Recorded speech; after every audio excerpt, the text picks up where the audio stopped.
Shalom. First, I'd like to give all praise, honor, and glory unto Yahweh, Bahashim, Yahweh Shai, Bahashim, Racha HaKadosh. Double honors to the apostles, bishops, and elders of Great Millstone, from whom I learned this truth. Shalom to the 144,000 elect. I am Ayakala. And there's been talk by the farmers, some of the farmers, about how they're finding ticks that are being left on their land, and these ticks are supposedly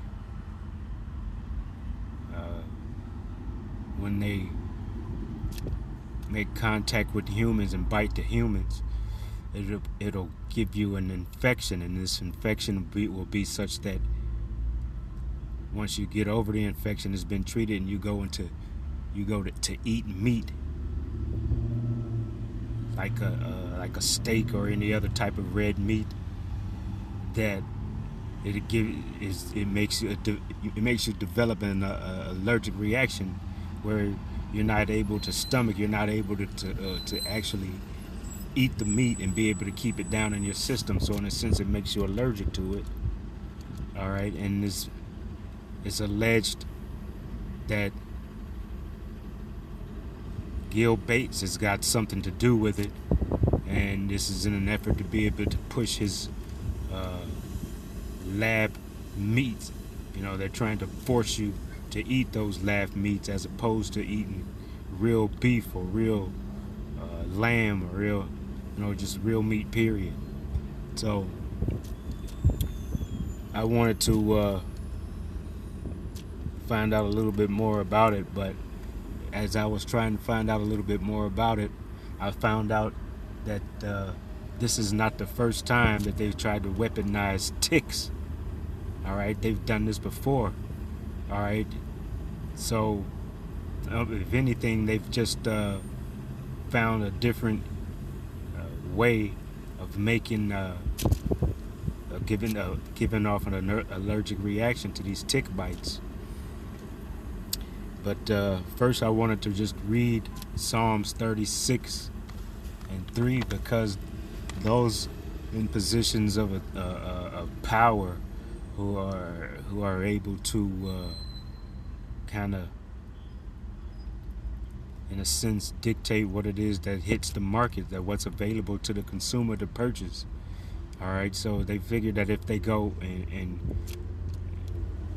put these ticks directly on the lands of the farmers, that they'll be able to not only infect the cows or the lamb or whichever animal that these ticks get attached to. If you yourself are going out in the woods just for a walk, and you just happen, to be bit by one of these ticks, these things are weaponized so that they can make you develop an allergic reaction to eating meat. So, like I said, this isn't the first time they've done this, but this is the wicked, and this is how they kind of tend to do things in order to have their way, in order to be able to push their agendas. But I'm going to read Psalms 36:3. It says, "The words of his mouth are iniquity and deceit. He hath left off to be wise and to do good," meaning he can't do good. He won't do good. He won't do any act. All right, because that's just his nature. All right, to do wickedly, do wicked deeds. Verse 4 says, "He deviseth mischief upon his bed. He setteth himself in a way that is not good. He abhorreth not evil." So he doesn't have a problem. This wicked man does not have a problem with doing evil. All right, and just like Job 9:24 says, the earth is given into the hands of the wicked. All right, that's who are in positions of authority. All right, and just in positions to be able to kind of, in a sense, dictate what's being put out on the market to be consumed. So I went into Google,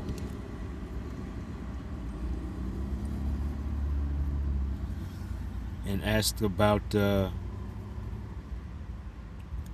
infected ticks being dropped on Cuban sugarcane field workers. And it says allegations claim the CIA dropped disease-carrying ticks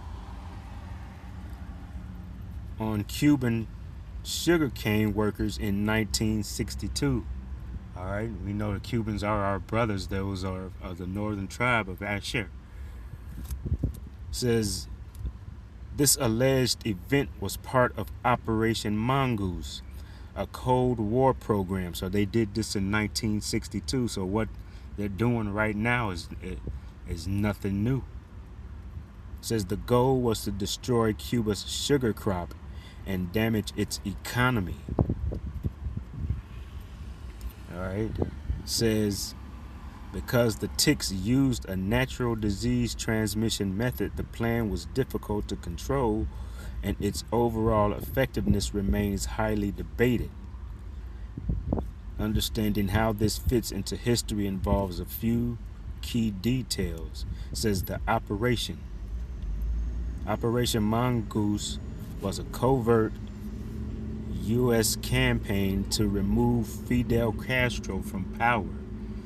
All right, so in order to remove Fidel Castro from power, they didn't care who they had to murder in order to be able to get Fidel Castro out of power. So they devised this plan to drop these ticks on the sugarcane workers because they know sugarcane is a big part of their exporting. All right, so they figured they would take on the biggest products that they export, and they could weaken the economy, not caring about who they murder while trying to do so. Says the strategy says using insects as biological weapons is difficult. It is hard to control exactly who gets bitten or when the illness will spread. So because they didn't care about it, they decided to drop it on the sugarcane workers anyway. All right, I'm gonna go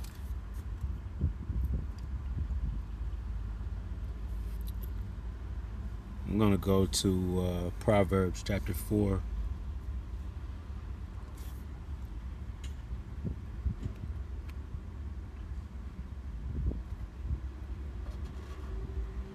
Verse 16 says, "For they sleep not, except they have done mischief, and their sleep is taken away unless they cause some to fall." So they meditate on evil day and night. They can't even get a good night's sleep unless they know they have done some evil. All right, so these things, when they do these things, deciding to do it to bring down the economy of another country, now they're doing it in their own country. All right, just in an effort to put money, fat in the pockets, and further the agenda of one who wants to put out lab created meat. All right, they don't want you eating what is natural. They want you to eat something that they've created because that's their business. They're just wicked people. It's like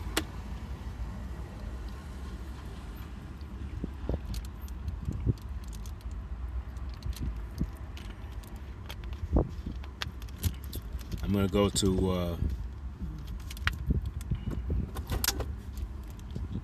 to Micah 2:1.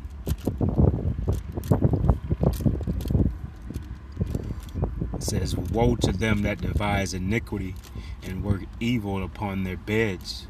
When the morning is light, they practice it because it's in the power of their hand." And that woe means destructions, and then destruction is going to come to them, to the wicked, because this is just a wicked plan that they've devised, they've come up with, in order, just like I said, just in order to further their agenda and fatten their pockets. So they didn't tell a whole lot about Operation Mongoose, but I did ask, was President Kennedy, because he's the one who would have been in office at that time in 1962. It says, was President Kennedy aware of Operation Mongoose? And it says, yes, President John F. Kennedy was fully aware of Operation Mongoose and officially authorized the covert program on November 30th, 1961. Following the failed Bay of Pigs invasion earlier that year, the president sought a centralized clandestine strategy to destabilize and overthrow the regime of Fidel Castro. So they don't care who they have to kill in order to implement one of their plans. It says, declassified government records outline his involvement and the limits of his oversight. It says, under the executive authorization, it says it was a direct order. President Kennedy personally issued a directive that established the special group.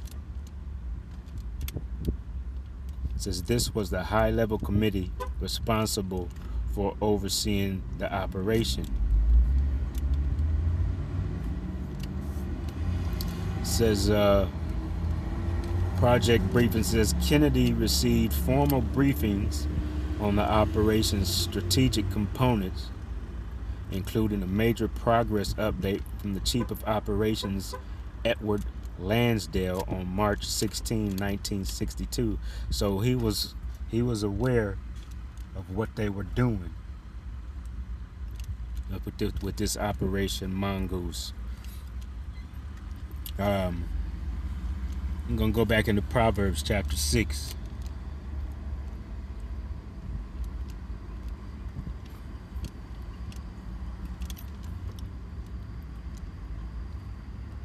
Verse 14 says, frowardness is in his heart.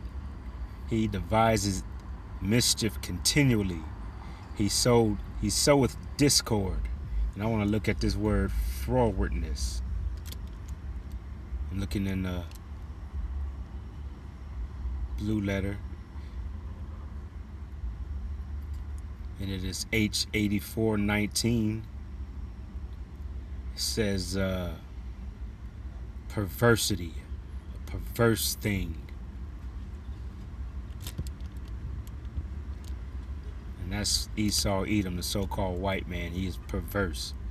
It says under the Strong's definition, it says a perversity or fraud. Froward. For frowardness, it says a perverse thing. Alright, and that's Esau Edom. He's a perverse man.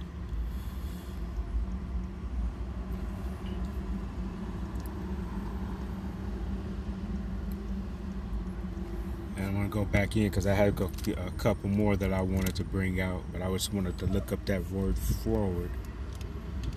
So this is nothing new what they're doing, what they're implementing right now. They've done it before, and they've probably worked on it in who knows how many instances in order to perfect it so that they could drop it on their own people. All right. Proverbs 24.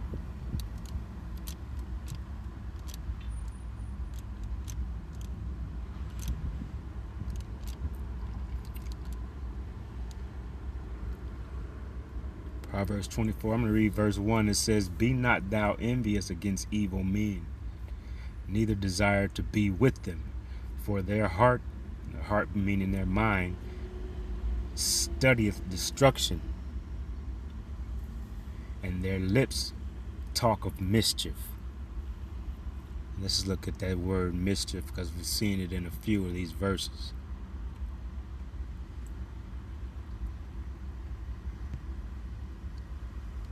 And it is H5999.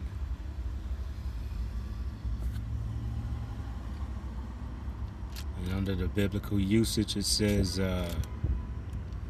toil, trouble, or labor. Trouble, mischief, toil, or labor. So it says under the Strong's definition,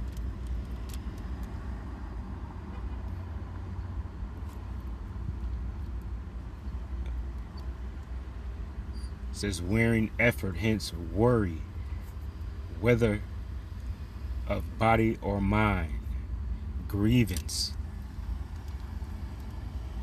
iniquity, labor, mischief, to be miserable, perverseness, sorrow, toil, travail, and trouble. So this is wearisome and wickedness. So we see this same word, perverseness. That's Esau Edom. He's perverse. He's a perverse man.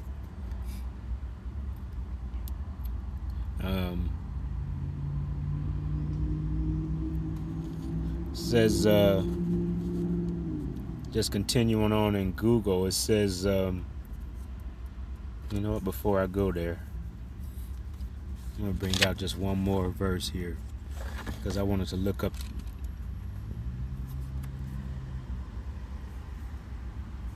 I'm gonna stay in the book of Proverbs. I wanted to look up this they got another section here under Google under this Operation Mongoose, because they want to try to say that that President Kennedy wasn't aware of the full extent of what Operation Mongoose entailed.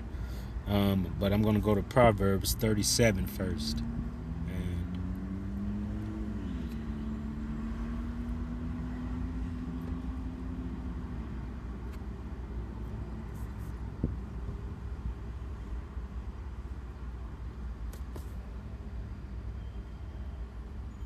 you know what? Let's go here first. Let's go to Google and finish this off. It says the plausible deniability debate. And we're going to look that up too. It says while President Kennedy knew about and approved the overarching program, which included economic sabotage, psychological warfare, and intelligence gathering, historians debate exactly how much he knew about its most extreme components. It says under the doctrine of plausible deniability, covert operations were intentionally designed so that the president could deny knowledge of a plot leaked. All right, so in other words, they kind of try to act like he wasn't aware of the full extent of what this Operation Mongoose entailed. So let's look up what plausible deniability is.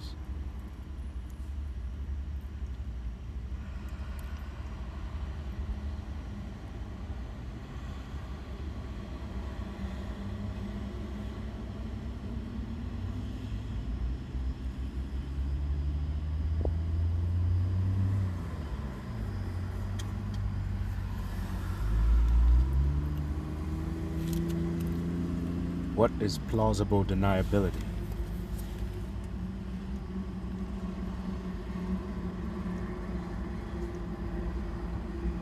What is plausible deniability?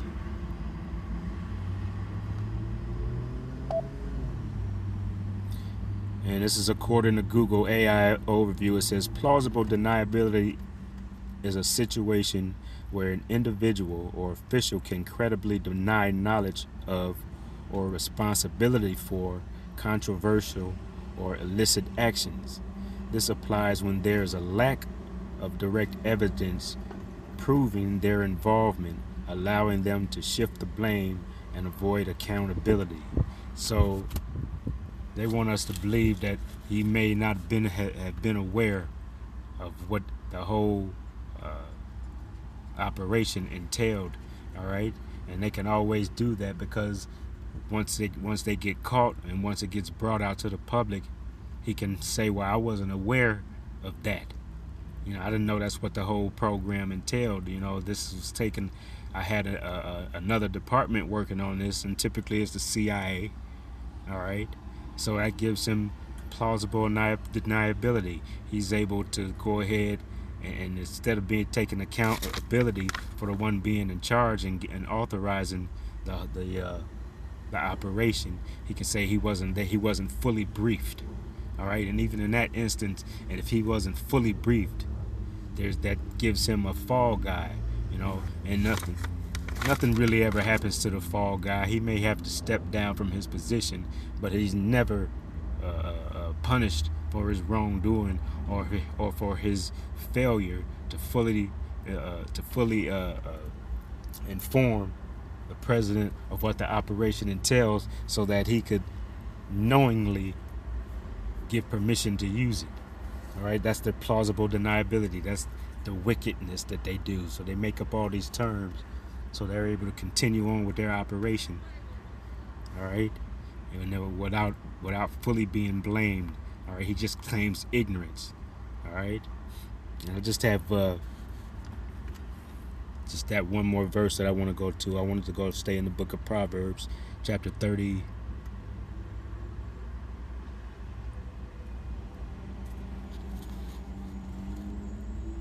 Let's see.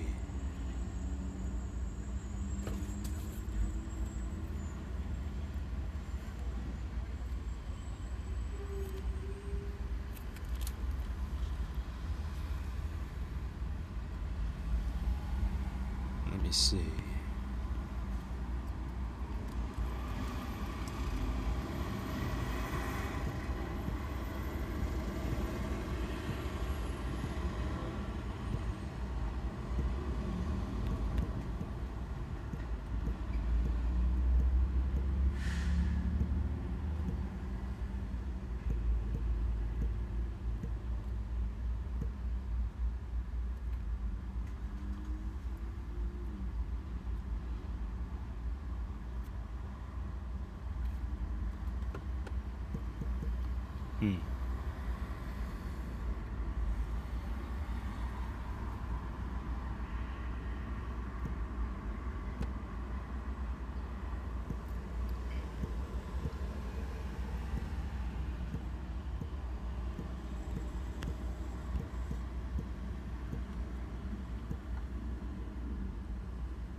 Maybe that's plotteth.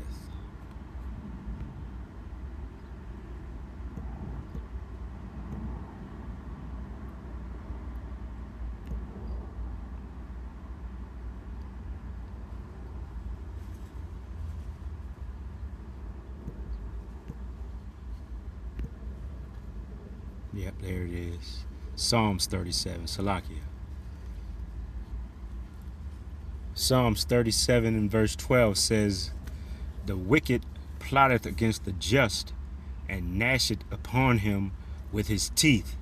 In the NLT it says, "The wicked plot against the righteous, the godly.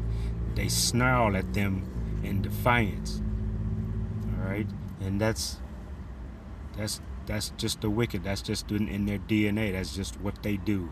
They are always plotting against the righteous in an effort to keep them down or to do some harm to them, so that they can maintain their control. All right, or so they can bring about whatever plan that they have made up. All right, and they don't care what they have to do and who's in the path, as long as it brings devastation to the nation of Yasharallah. All right, they want to implement these plans in an effort to bring down the nation of Yasharallah. All right, but I'm going to go ahead and end this here. I pray that this has been edifying to the listener. I'm going to give all praise, honor, and glory to Yahweh, Bahashim, Yahweh Shai, Bahashim, Racha HaKadosh, Shalom.